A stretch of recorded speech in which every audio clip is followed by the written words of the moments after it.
Hey everyone, welcome to this explainer. I am absolutely thrilled to be hanging out with you today.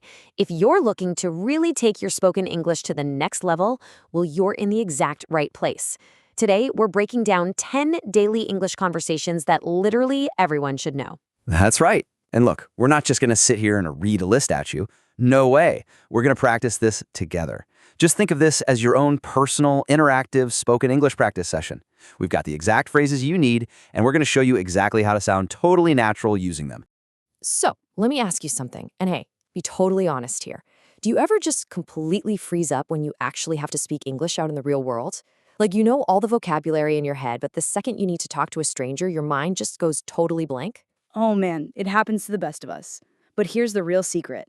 You actually don't need this massive, complicated vocabulary to sound fluent. You really just need to master a few specific everyday scenarios. Exactly. Hit the nail right on the head. Today, we're covering 10 everyday conversations that are going to instantly boost your confidence. If you practice these along with us, you'll honestly never feel stuck again.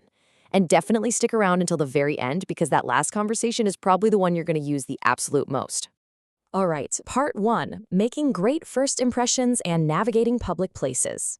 Let's just jump straight into our first scenario.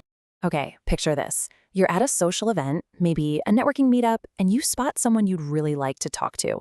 Here is how that conversation naturally flows. Ready? Hi, I don't think we've met. I'm Sarah. Nice to meet you, Sarah. I'm David. What do you do, David? I work as a graphic designer. What about you? I'm a student studying business. Now, what's really cool about this interaction is that opening line. Notice how Sarah didn't just walk up and bluntly say, "Who are you?" Instead, she used this magic phrase, "I don't think we've met." It's basically the perfect, polite way to start a conversation with a total stranger. It's gentle, it's friendly, and it completely opens the door for a nice introduction. Exactly, and it's all about the rhythm here. I'm going to say it, and I want you watching to repeat it out loud right now. Ready? I don't think we've met. Great job. Let's try it one more time. I don't think we've met. Perfect. Okay, moving right along to our next everyday setting. We're at a restaurant, walking up to the counter to grab some lunch. I'll be the waiter. Hi, are you ready to order? Yes, I'll have the grilled chicken, please. Would you like anything to drink with that? Just water, thank you. Great choice. It'll be ready in about 15 minutes.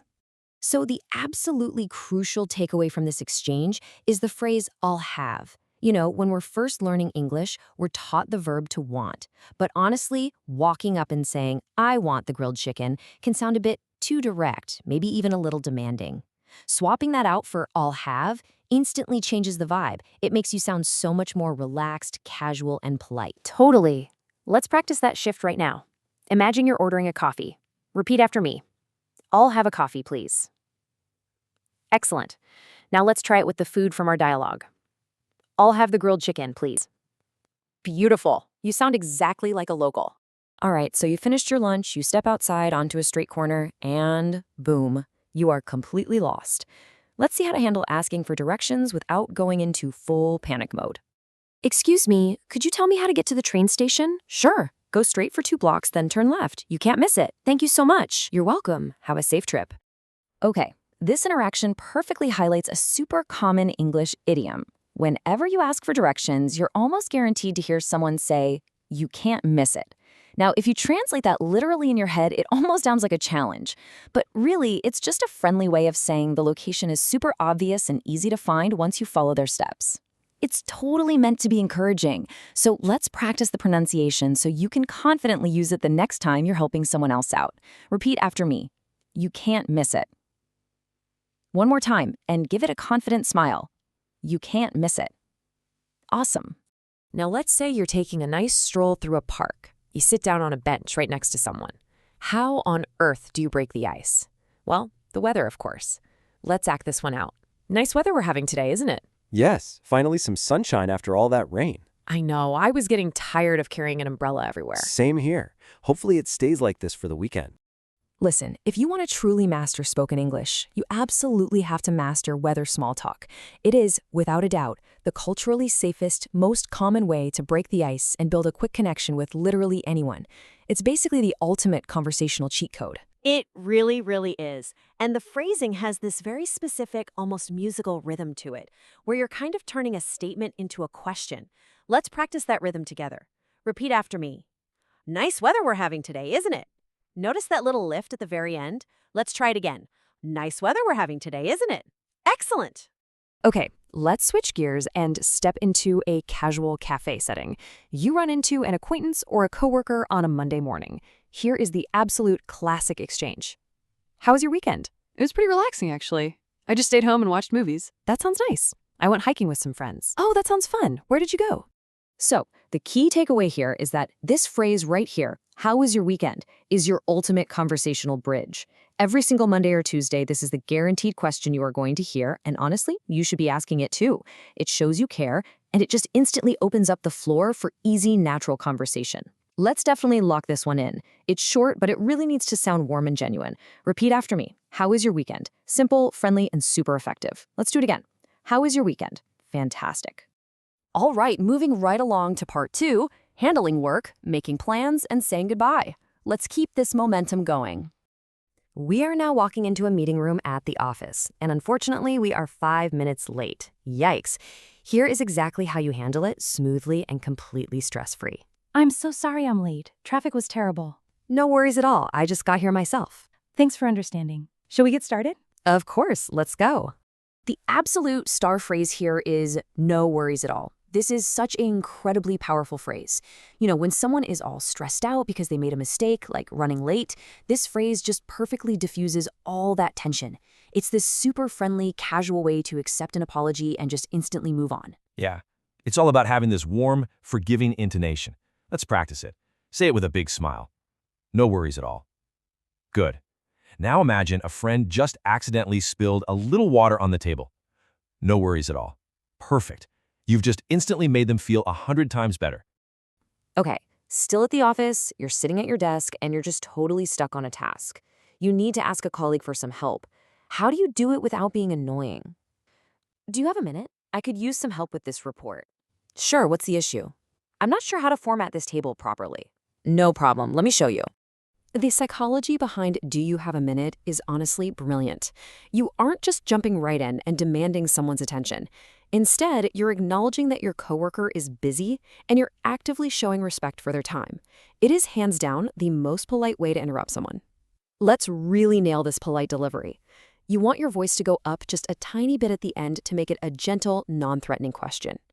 Try it with me. Do you have a minute? Very good. Once more. Do you have a minute? Nailed it. All right, the workday is finally winding down. Let's simulate a quick texting conversation or an office chat to set up some much-needed social plans for the weekend. Are you free this Saturday? Let's catch up over coffee. Saturday works for me. What time were you thinking? How about 11 in the morning? Sounds perfect. See you then. The phrase you really want to note here is let's catch up. This has such a warm, friendly nuance to it. It's so much better than simply saying let's meet. When you say catching up, it implies you actually value the relationship and you genuinely want to hear all about what's been going on in their life since the last time you spoke. It's such a great phrase to use with friends you haven't seen in a bit. Let's repeat it with some real enthusiasm. Let's catch up. Great. Now the whole sentence. Let's catch up with our coffee. Next up, the phone rings. Now, handling phone calls can make a lot of English learners super nervous because, well, you can't see the other person's body language. It's just a voice. Let's look at a really solid professional interaction. Hello, this is Michael speaking. Hi, Michael. This is Anna calling from the marketing team. Hi, Anna. How can I help you? I just wanted to confirm our meeting for tomorrow at 10. This totally highlights the difference between phone etiquette and in-person greetings.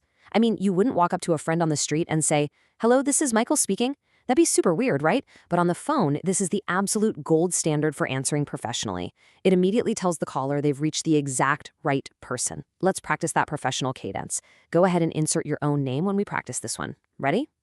Hello, this is your name speaking. Let's try it again, nice and clear. Hello, this is your name speaking. Fantastic. All right, we've made it to our final scenario for the day. You've had a really great conversation, but now it's time to actually leave.